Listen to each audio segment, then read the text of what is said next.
Good afternoon, everybody. At least assuming it's afternoon for you. It just about is for me here in Lisbon. Can I just check you can hear me, and see a slide in front of you that says how self-worth makes you more productive?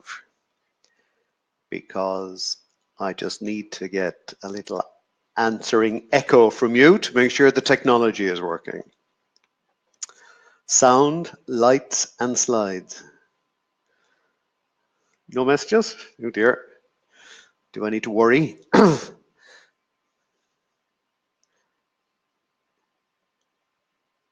So, thank you, Joe. And Kerry. All fine? Brilliant. Good, because otherwise I just don't know.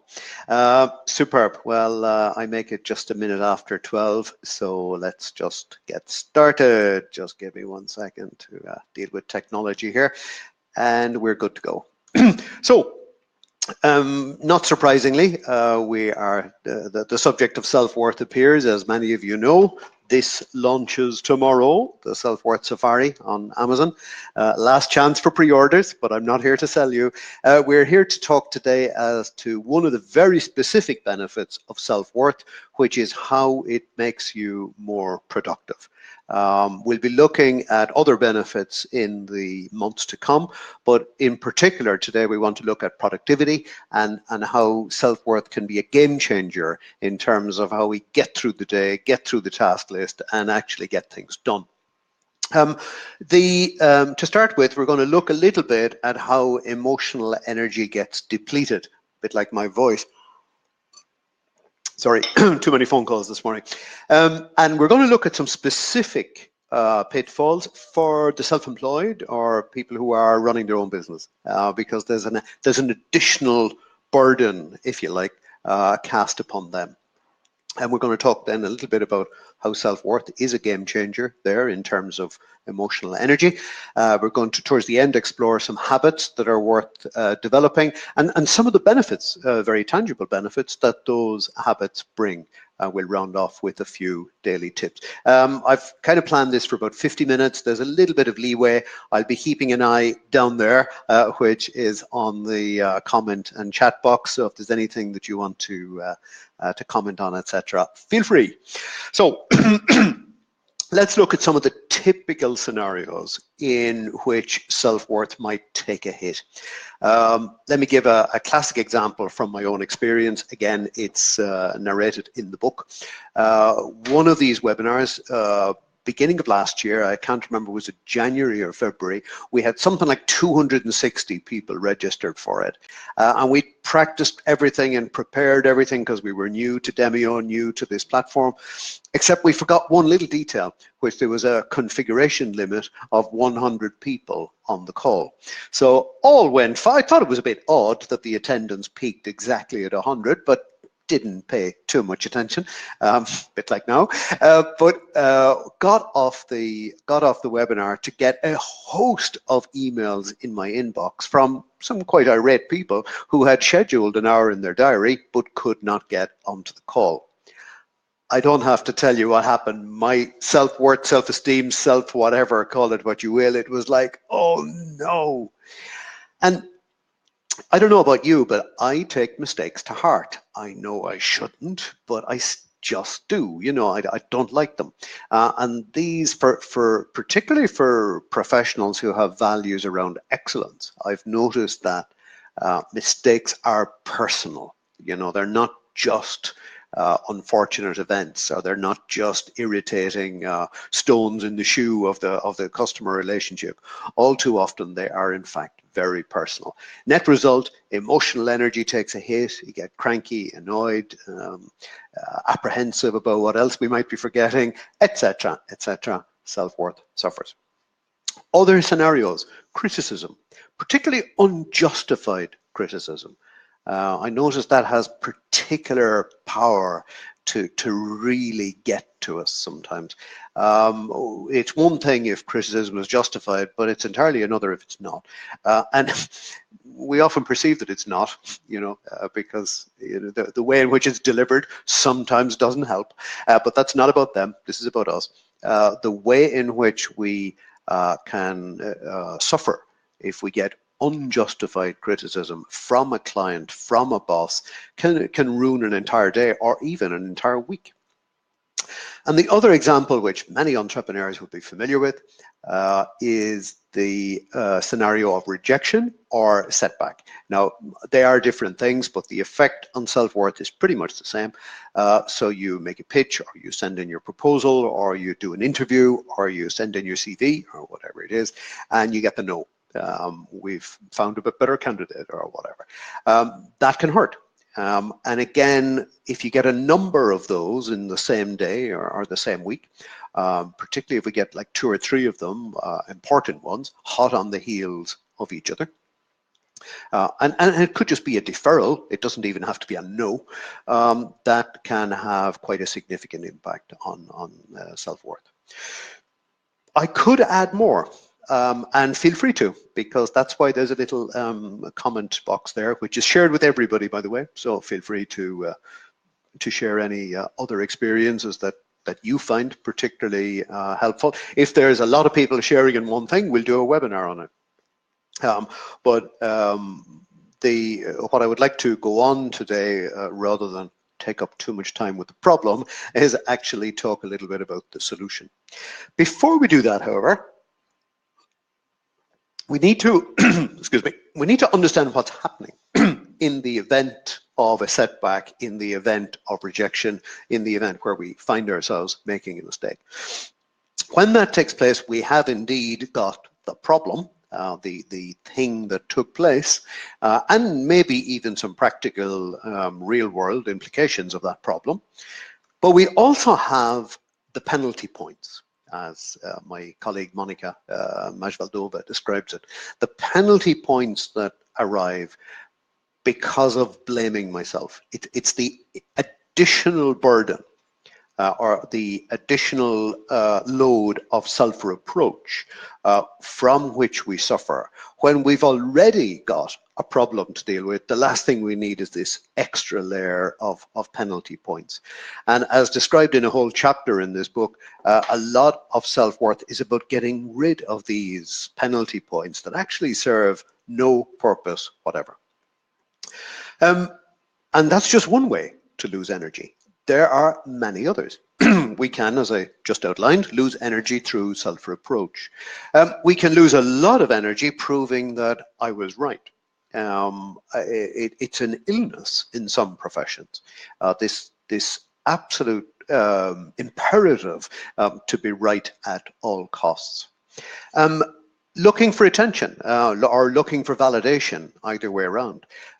Have a look at some of the customer outreach going on at the moment. This desperation to get attention, but it doesn't just happen in business, it happens in personal life as well.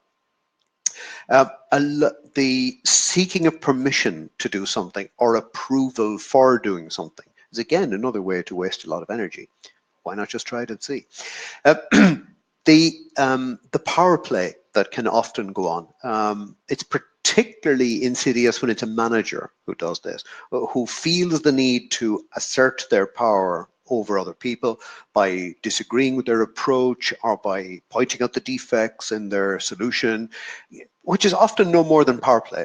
That there's, often no real motivation behind that correction or that amendment to the proposal, other than to assert that I'm in control. Again, a great waste of energy. Trying to be liked. Saw a wonderful piece from Claudia this morning. I don't know if Claudia's on the call. Saw an absolutely wonderful piece sent by Claudia about all the effort that goes in to trying to be liked and to come across as caring and likable. And finally, I would add, or rather nearly finally, I would add microcontrolling, the need to micromanage.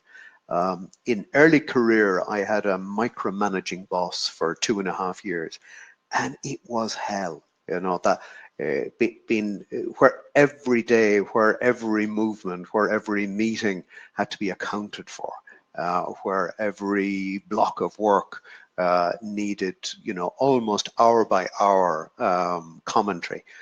A huge burden, if you like. And why do people do that? Why do people feel the need to micromanage? Very often because of their own fear, very often because of their own insecurities. And finally, one I've added, there's a bit more about it in the book, which there's been a very interesting survey quoted in here about it's not the quantity of self-reflection that matters, it's the quality of it. And what can happen, particularly in our relatively aware world, as it increasingly is, at least perhaps for a minority, but let's not go there, but in a world where more and more people are pursuing self-awareness, sometimes the sheer quantity of that creates a dynamic of being lost in self-reflection. And that can also rob a person of vital energy needed to actually make things happen in the real world. There are, as I've mentioned at the beginning, a few specific pitfalls which apply to entrepreneurs. Top of the list, without any shadow of doubt, particularly for those who might have a fairly high perfectionist streak or who might have a horror of making mistakes, is what I call preparation mania. Actually, it's not my name, it's a client who came up with that many years ago. And part of my job in business coaching with entrepreneurs is to get us out of preparation mania. This can go on for months, and the classic place it can happen is around the website. But it could be the LinkedIn profile, it can be all manner of things, where the professional is getting ready to do something, and then they're refining it, and then they have to refine it again, and then one person critiques it, and that means they have to rewrite the whole thing, and now it's April, and lo and behold, 3 months of the year have gone by, and we're still getting ready for something instead of just actually starting and seeing where it goes. Second, even more damaging, and notice how this plays into the first one, even more damaging effect is isolation, particularly preparing one's value proposition in isolation. I kid you not, every week of my coaching life, I hear somebody say to me, I cringe to think of all the hours I've spent on this. I wish I'd worked with somebody earlier. I heard it twice yesterday. That's no exaggeration. It seems to me almost tragic that so many value propositions for very credible professionals have been written in isolation. It's a bit like cutting your own hair. In theory, you have the skills, all we lack is the perspective. And it's a bit the same when we're preparing a new value proposition or we're preparing a new business plan. This is absolutely a team sport, but why do people isolate and why do people get stuck in preparation mania? Very often there's an underlying question around self-worth. Or conversely, they may be stuck in broadcast mode. This is the opposite end of the spectrum, those who are promoting all the time, where every casual, even friendship conversation with them turns into a promotion conversation. Again, that's stuck in a very different type of mode.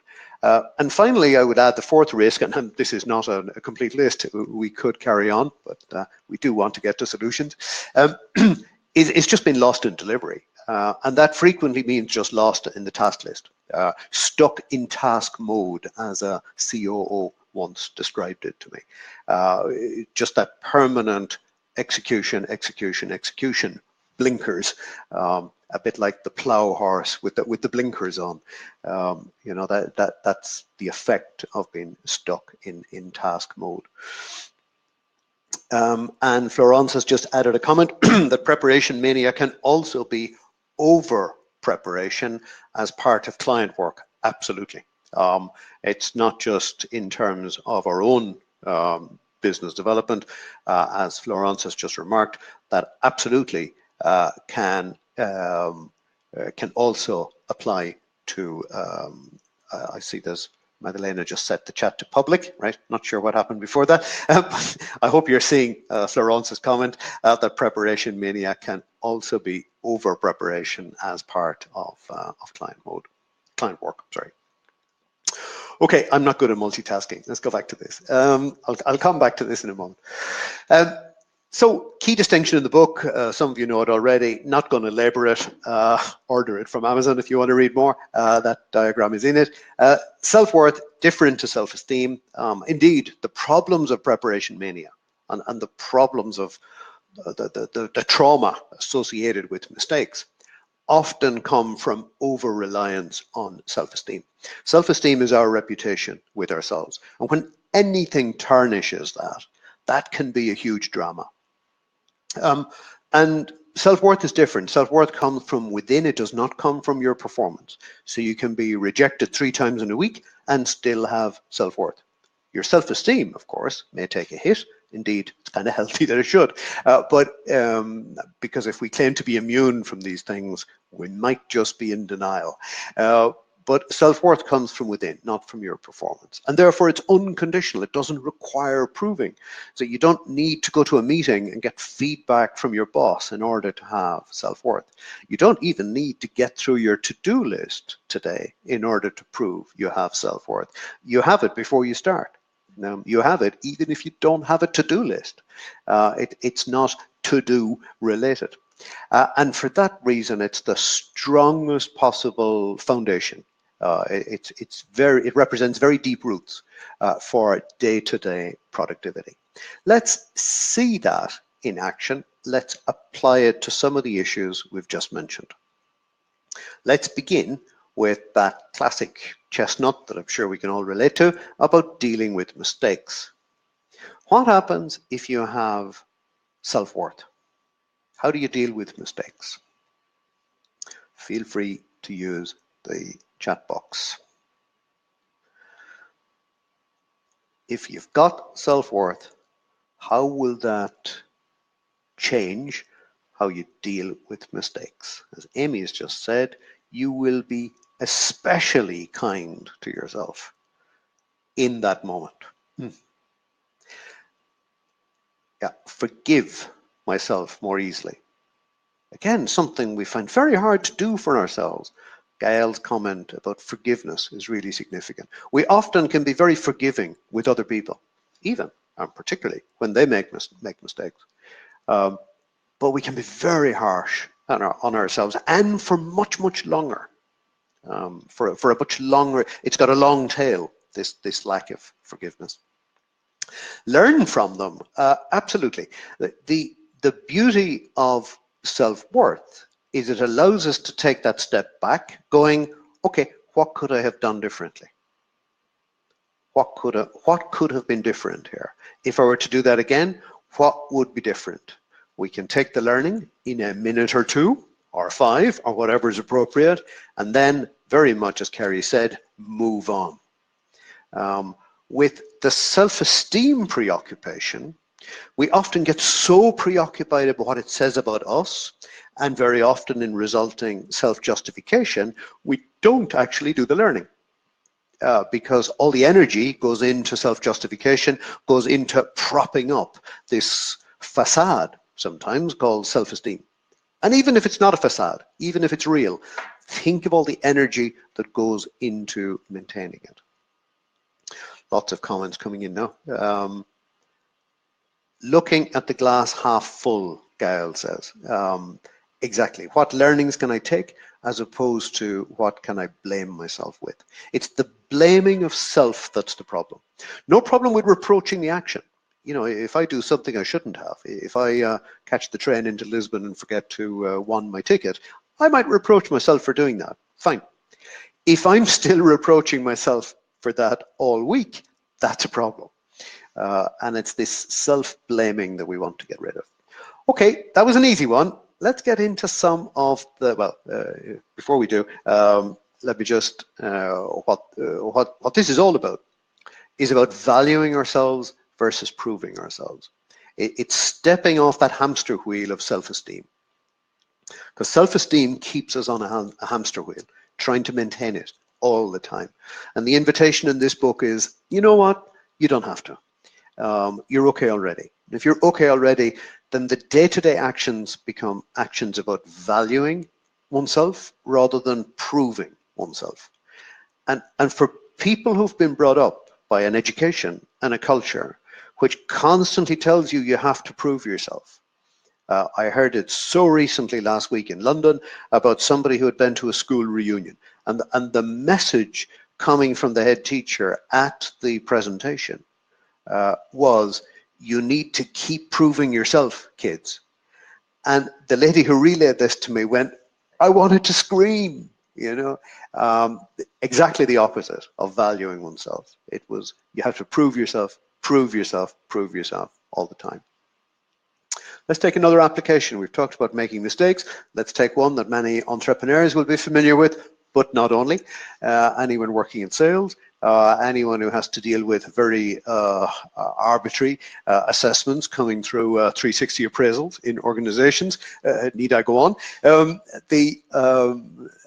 This can be subjective, arbitrary, and very often negative feedback. Or just a setback, if you like. How is that different with self-worth?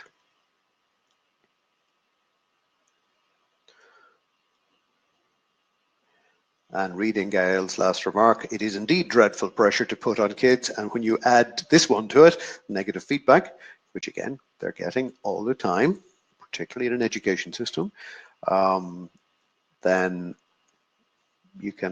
I can see the room for that horrified emoji on your last comment. Negative feedback. If you get negative feedback and you've got self-worth, what difference? Indeed. Reading Kerry, reading Alan. Consider it. Yep. What happens if we don't have self-worth?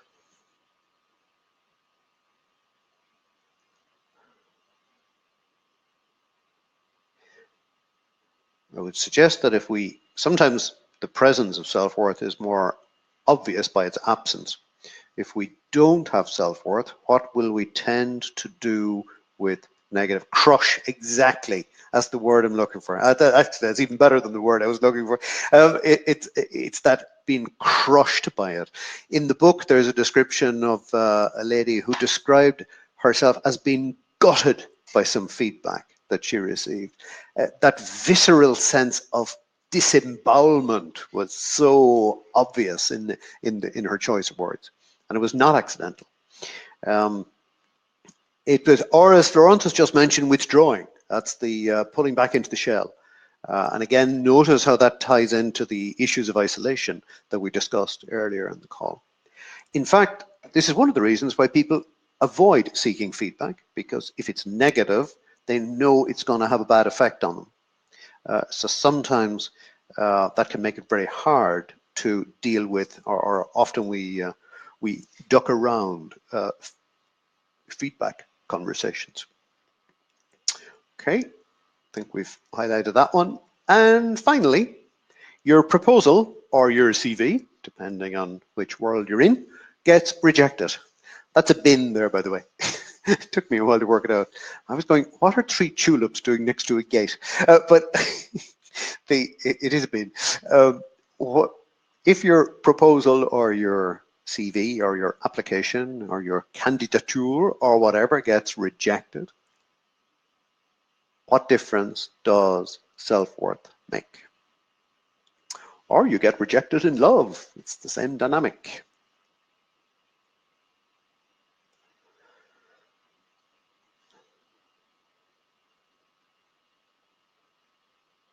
Not taking it personally. Thanks, Alan. Move on, says Stuart. Absolutely. The big benefit here, building on what Stuart said about moving on, is the time scale for recovery is much shorter. So rejection will still hurt. I mean, that's kind of normal. I'm not advocating for a moment that rejection, whether in work or in personal life, shouldn't hurt us. Again, that's a classic self-esteem thing that, oh, I'm immune to the opinions of others. BS in most cases, because those who, when people say that to me, I'm tempted to actually test it, if you know what I mean. But moving on, the expectation here is not that we will be immune from hurt, not at all, but that we can recover from it swiftly. It's one thing if you feel down because you sent an application for a job, or you sent a proposal for a project that you were so sure of landing, and lo and behold, they've said they've chosen somebody else. That's like, oh, of course it is. And it might be that like that for a few hours. Of course it will. Anything less would be inhuman. But if that means that you stop your business development for a whole week, then that's a problem. And that's the time frame that we need to change. Very often the easy way to change it is actually disconnecting our self-worth from the outcome of all of these things in the first place. Let's go talk a little bit more about that. Yeah, lots more comments there, but I'm just watching the clocks. I won't be able to get into all of them. I want to add one more because there's a fair few entrepreneurs on the call, and that's your typical sales meeting. What difference, this is before rejection, right? This is you going into your sales meeting. You're going through the door into this meeting here in front of you. What difference does self-worth make? As opposed to self-esteem, how will you be thinking differently going through that door with self-worth as opposed to with self-esteem? Florent says feeling open, confidence in your offer, nothing to prove. Yep. Who will you be thinking about as you walk through the door?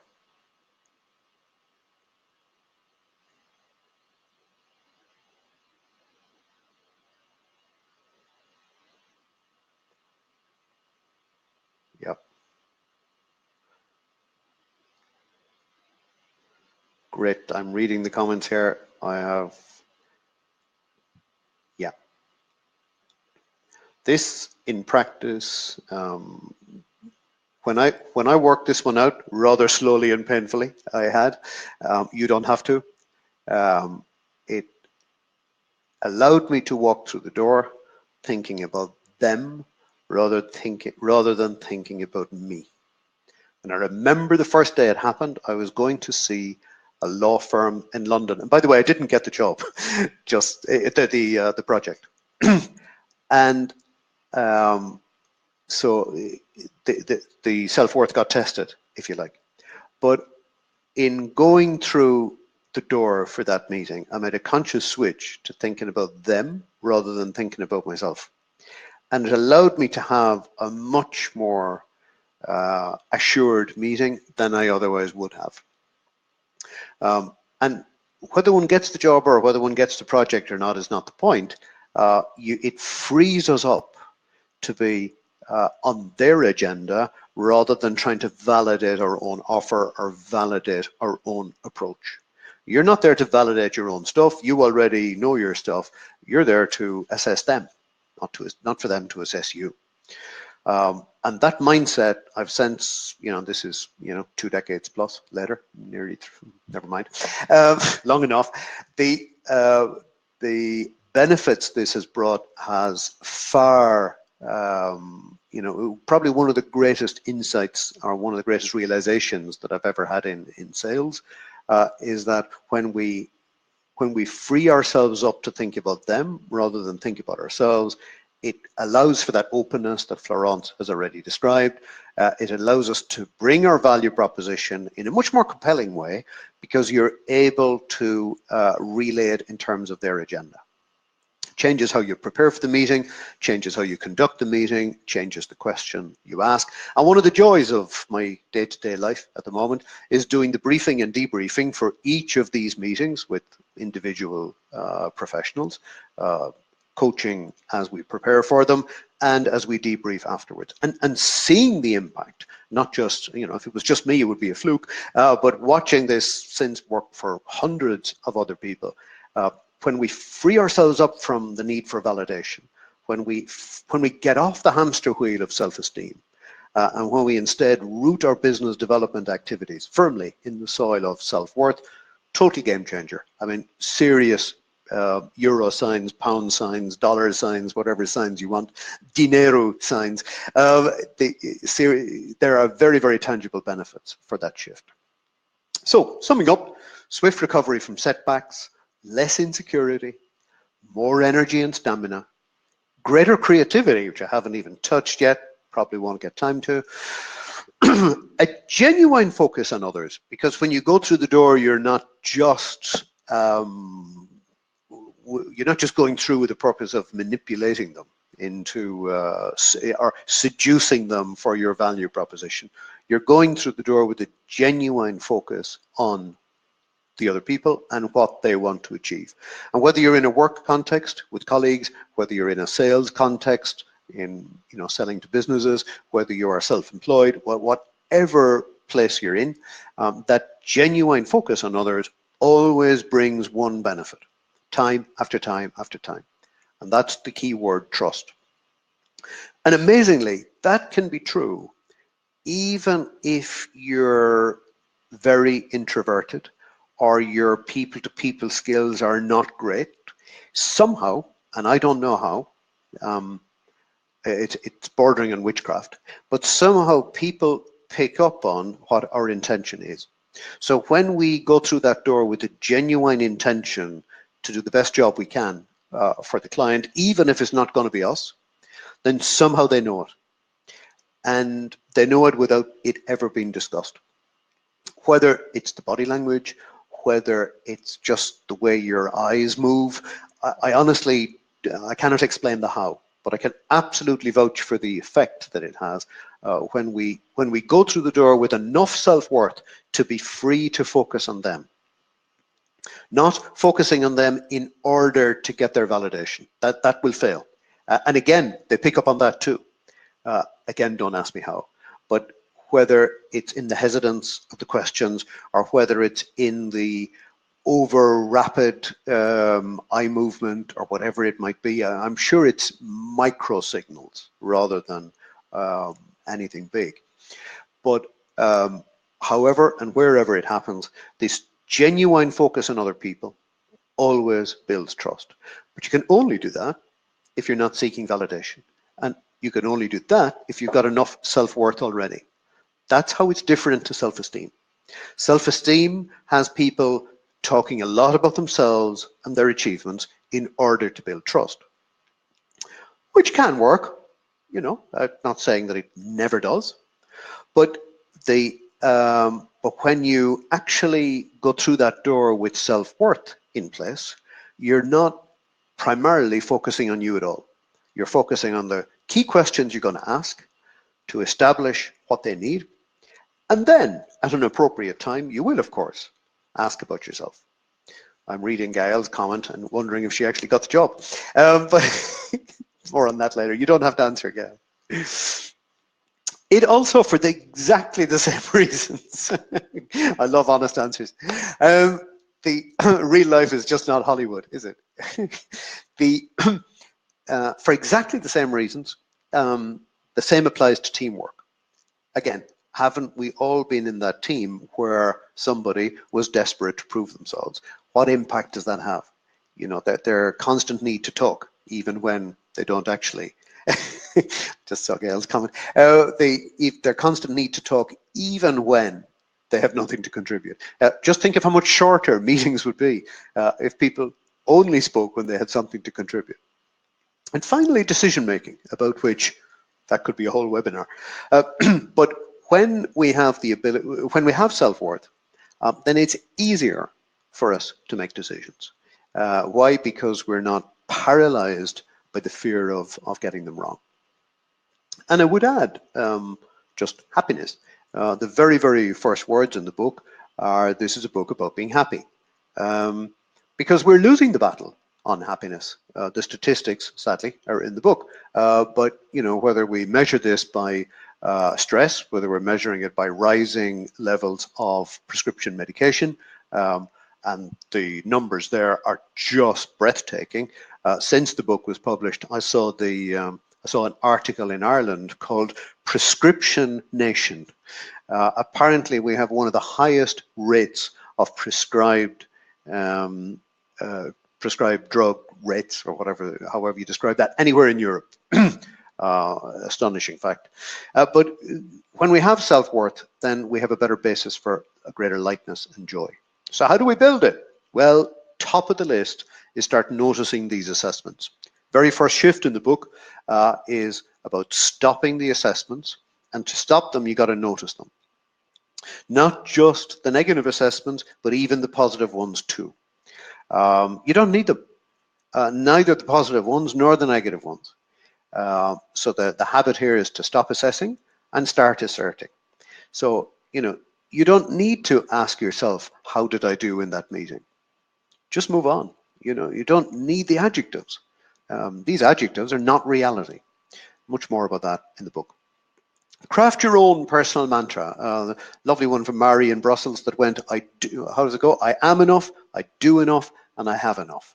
One of my favorites. My one that I use all the time is simply a phrase that goes, because I'm worth it.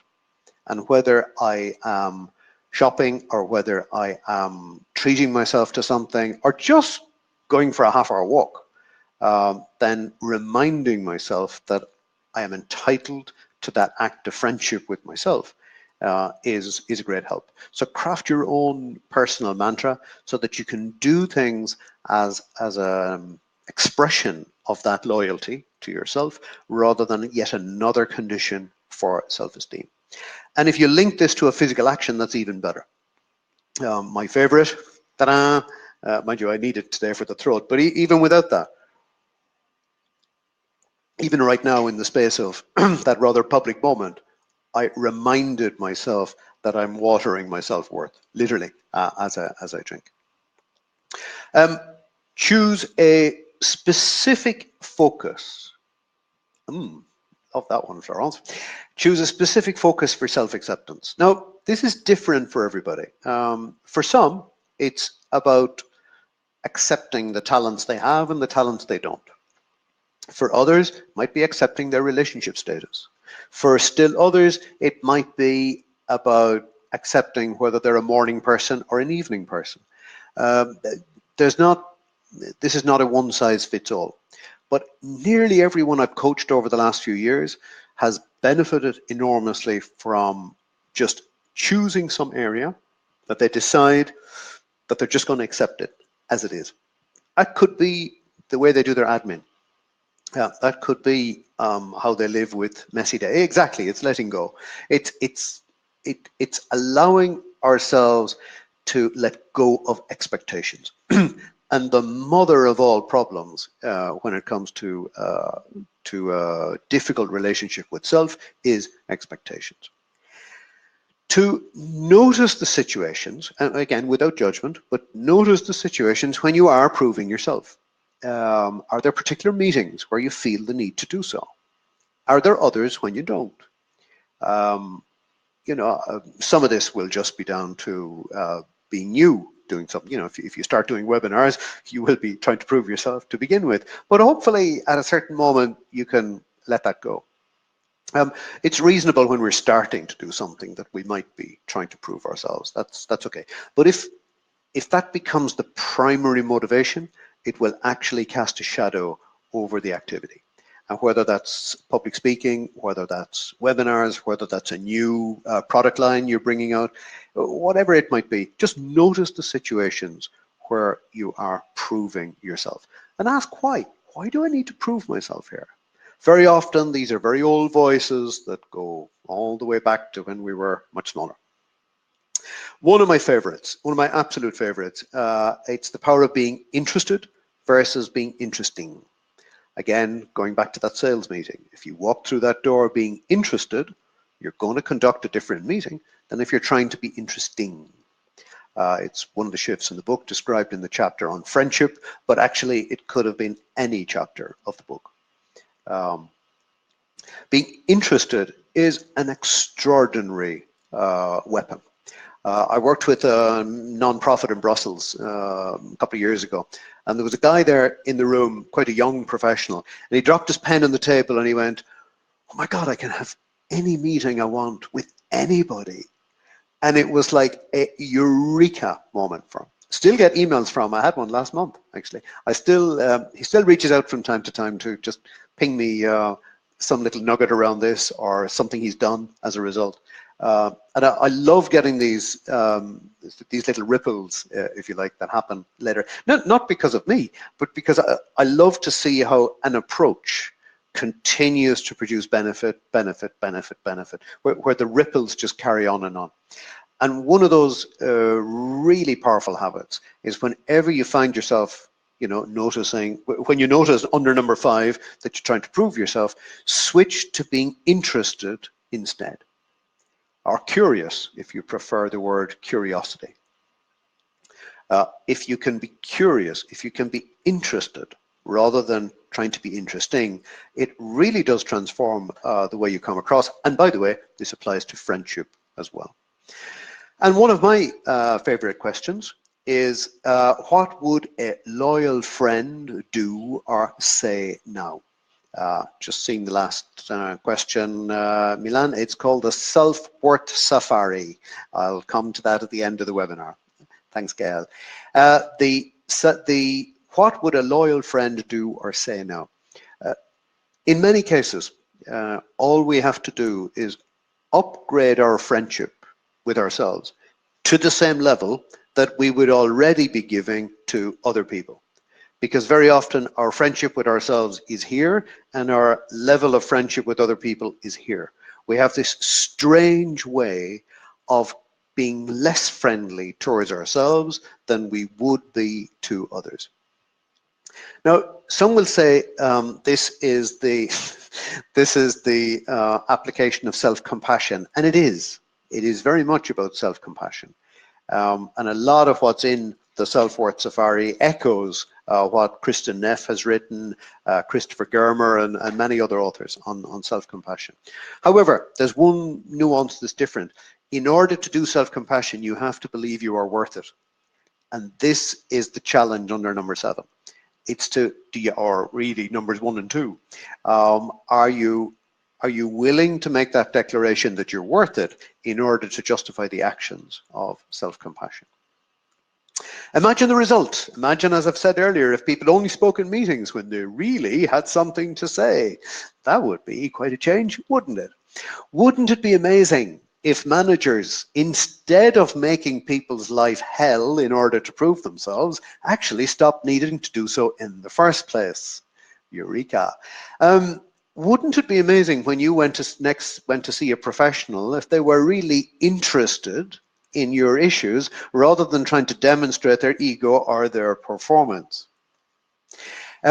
Wouldn't it be quite astonishing if some colleagues didn't take feedback personally? And by the way, neither did you. That's sort of tongue-in-cheek at the end. Because there is a challenge here, which is to value each other, even when things are not going according to plan, in the same way that we'd like to be valued ourselves. I believe that self-worth has many applications. Today we're talking about productivity, but I believe there's an even greater application to teamwork. The big issue that gets in the way of building trust in teams often comes out of ego. And that in turn, very specifically, comes out of a person's need, or in sometimes many persons' need, to prove something to themselves. Self-worth allows you to tick that box already. As I've alluded to earlier, it changes your value proposition. I'm working with a couple of clients at the moment and completely reworking their websites and completely reworking the way in which they talk about themselves. To stop talking about themselves, basically, to instead write the value proposition and the subsequent proposals, working on one of them too, as of yesterday, which came as a result of the earlier work on website and on LinkedIn, to start talking about other people's issues and challenges, and instead get away from talking about ourselves. Obviously, it applies to sales and pricing. You will end up with much better sales and much higher prices if you follow through on that. I am very interested in seeing, and one of the reasons for licensing this program, I'll come to that at the end, is seeing the effects with young professionals and young managers. Why? Because the young get a pretty raw deal of it here. They've been brought up with the greatest amount of self-esteem culture that probably any generation ever had, and they are suffering for it because they're having to prove themselves at every turn of the road. So yes, Y generation and millennials. And women in leadership. Again, a lot of stuff out there on self-esteem in the context of women in leadership. And there's a kind of growing awareness this might not be the solution, because the problem with self-esteem is that it can actually add to self-preoccupation. And by adding to self-preoccupation and a certain amount of narcissism, we're not necessarily coming across as better leaders. So the whole self-esteem discussion might just be questionable, shall we say, in terms of what's happening there. And in the world of coaching, I see a huge number. Yes, Kerry, but so have I. And I see a huge application in the world of coaching, because the problem with a lot of coaching is that it is playing straight to the self-esteem choir. It is coming very much out of the "if you want self-esteem, do esteeming things" mantra, which is fine as far as it goes, but it is missing the mark for quite a few people. Now, don't get me wrong, I'm not against self-esteem, as it says in here, but our self-esteem will be much better when it's rooted like that amazing tree in deep soil. Because if we plant it in a pot, then there's no way it can grow to be the amazing tree in front of us. So therefore, coaching with a self-worth perspective is, as of this autumn, is something that well, here we go. Next slide. So we have a facilitators training in beautiful Portugal, not in Lisbon per se, but that's the airport you'll be flying into, from the 3rd to the 10th. Some of you already know of this. Some of you have already signed up for it, so that's pretty cool. It's a full coach training. It's a week long. It's actually 6 days long. It is end to end. So if you are thinking of doing, or if you have been thinking of doing coach training at some point, then feel free to sign yourself into it. We will have special modules on working with groups, working with young people, and we will also have a business development day, because there's absolutely no point in putting all these skills together if we can't actually attract the right clients. And the key here is to stop talking about ourselves. So it will be how to do that there'll be a day-long workshop on how to do the business development around that, so that we're talking about them, not talking about us. Email for, there is, for the first 5 who sign up, at least 2 of which already have, and it might be 3. There is an early bird for the first 5 signups. So if you want to do that, then please let me know. John at, oops, there goes another one. You better be quick. John at selfworthacademy.com. Thanks, Kerry. Cool. So if you just ping me an email there, there's a long prospectus I could send to you rather than take time talking about it now. Yes, the launch is tomorrow, Self-Worth Safari. That's the last time you'll see coming soon, because it's coming tomorrow. If you want to pop over to Amazon, feel free to. Many of the topics that we've been covering this week have been are either in that book, The Self-Worth Safari, but there's quite a lot more in terms of exercises there as well. I'd like to close with a few final tips. I'm also loving the community chat, Florence. It's actually becoming a much more, how will I put it? It's actually, I think I'll do fewer slides to leave more time for this.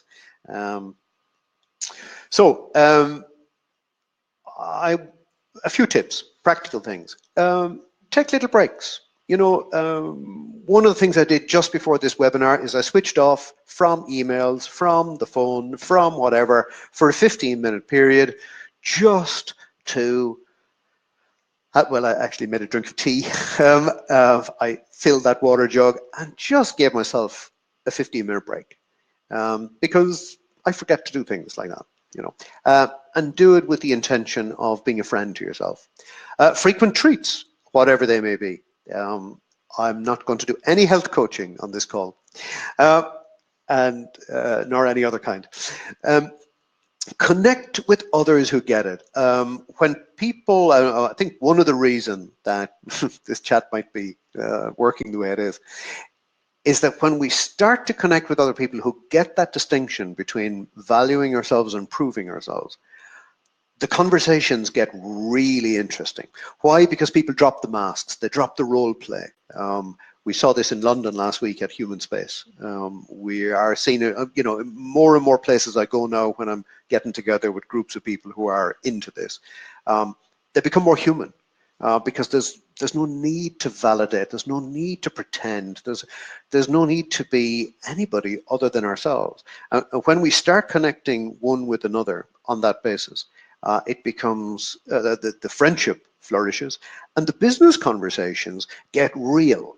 And that can be very exciting indeed, because people don't feel they're being bullshitted all the time. Excuse my French, but you know what I mean. Doing little things as an expression versus a condition of self-worth. Now, again, this is explained a bit more in the book, but it's the same action. I like running. I can run with two intentions. I can run as a condition of my self-worth, which I often did. Sorry, condition of my self-esteem, which I often did. Or I can run as an expression of self-worth. Believe me, the energy level that comes from the latter is considerably higher than the former. So I do actually recommend exploring that distinction. The first hour of your day, really, really important. If your first hour of the day is checking this thing, please do yourself a favor. They will wait an hour. Surely the first hour, or at least 30 minutes. I think in the book it says 30 minutes. The self-worth ritual, the morning ritual that's in the book, is a 30-minute one. And it's designed with parents in mind who might not, who might have a lot of practical things to do in the morning, other than just indulging themselves, shall we say. But still, even while you're in the shower, there is no reason not to at least take 30 minutes to celebrate the person you are, rather than lay more conditions for the person you'd like to be by the end of the day. And in short, what does it all come down to? Being a loyal friend to you, upgrading, as I said earlier, the level of friendship that we might have towards other people, towards ourselves, to the level we might have towards other people. So that's about it, folks. I might have lost it in the chat, so I did spot Kerry's registration for the course. If anybody else is in, please ping me an email, because I haven't always been able to keep up with the chat as we scroll through. If you can pass the message on to anyone in particular who's working with young people, through the normal course of our activities, we will reach plenty of people working in business and leadership. That's going to happen just because it does. But I'm particularly keen, and actually we're reserving a few scholarship places on the autumn course for those professionals who wish to work with the young. So if that's of special interest to you, particularly those who are themselves quite young, so the under 30s working with younger people, I actually think this is probably, in terms of social impact, this is probably where the greatest effect of the last 2 years will be. Thanks everyone for participating. Have a super lunch if you haven't already, and please do it as an expression of your loyal friendship to yourself. Have a good day. Bye for now.